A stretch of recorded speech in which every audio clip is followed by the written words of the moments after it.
My name is Brittany. I'll be your nurse today. Can you please tell me your name and date of birth? Jill Donnellan, December 15th, 1989. I'll go ahead and check your ID bracelet. Pull the curtain for privacy. Washed my hands.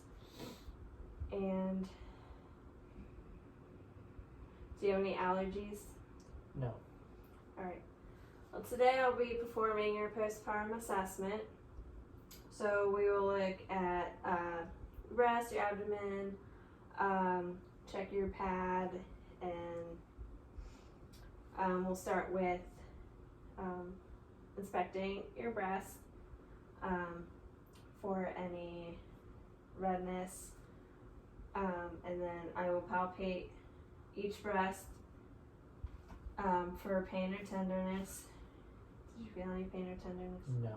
Also check nipples for any signs of cracking or any breakdown of the skin, which I do not. I'll also assess if she is breastfeeding or bottle feeding. If she is breastfeeding, she needs to wear an underwire bra.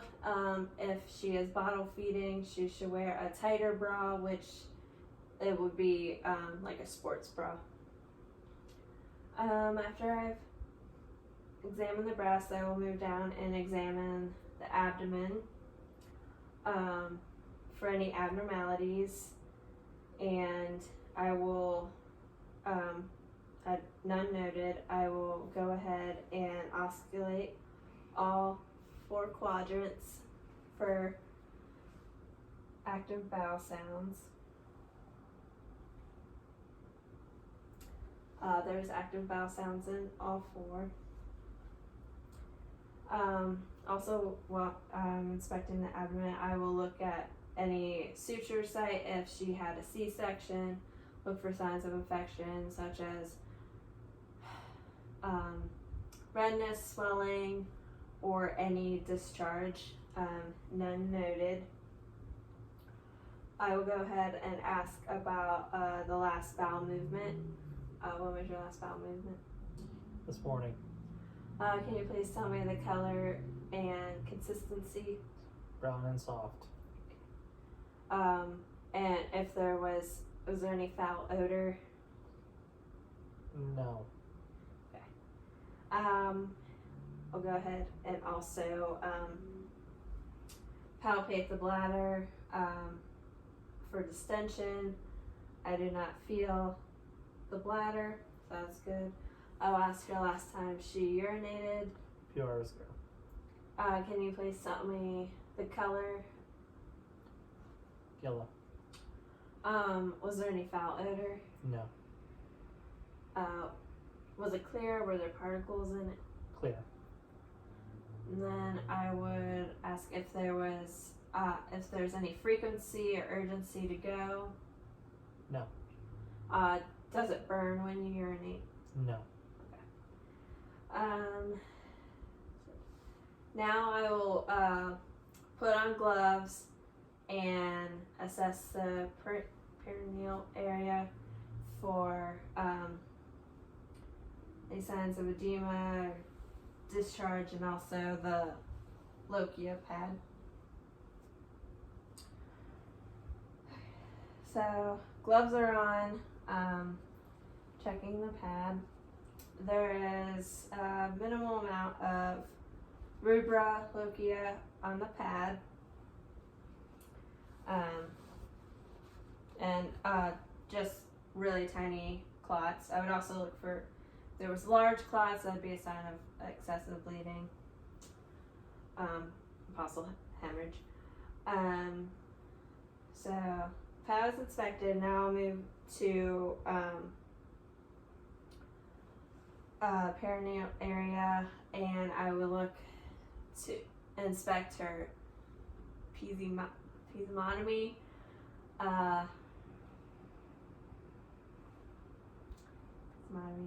area if she had one, for any signs of infection, any redness, abnormal like swelling or discharge, none noted. And now I will go up and I will also roll her over to assess for any blood that may have pooled underneath before I assess the fundus. And also, while I have her turn, I can go ahead and check for any hemorrhoids. None noted. And then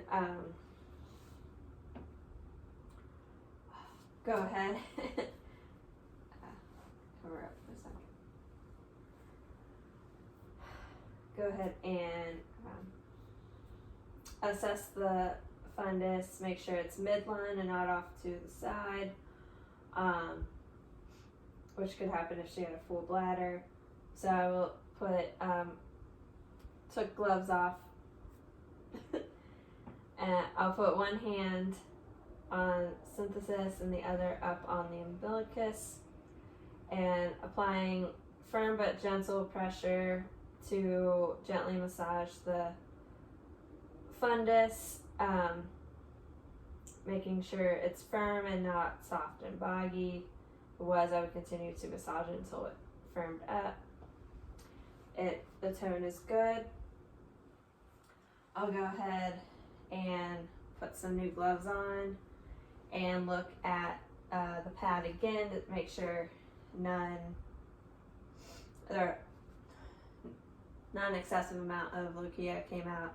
Just a little bit did. And then go ahead and remove gloves. I will go ahead and check the pulses. I will check the popliteal pulses bilaterally.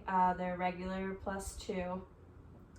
Go ahead and assess the tibial pulses. They're regular +2 bilaterally, and then the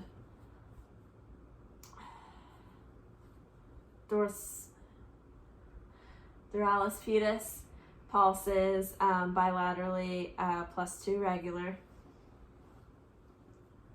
I will also assess that she's able to move her legs and feet, especially if she had an epidural, which she's able to. I also have her roll over one more time, and if she had an epidural, I would check the epidural site for any signs of infection like pain, swelling, or any discharge.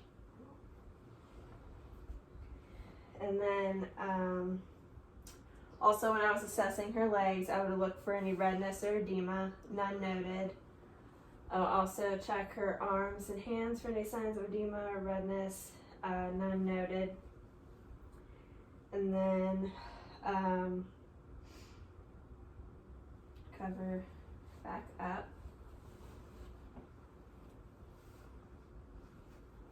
And this is where I would ask if she had a car seat. Yes. And make sure that she puts the baby to sleep on her back. I'll go ahead and get the baby. So I would ask if she wanted to perform the section, or if I will demonstrate. For this purpose, I will demonstrate. So take the suction bulb, and I'll instruct the mother to deflate the bulb first prior to suctioning, and start in the mouth as to not cause the baby to aspirate if you started in the nose first, because it could cause them to gasp the secretions in their mouth down into the lungs.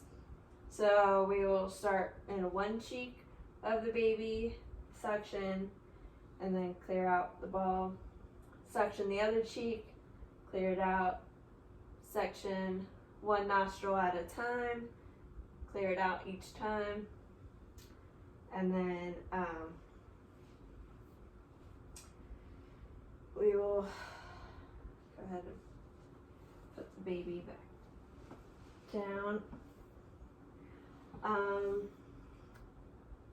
I'll also ask her how many wet diapers she has changed.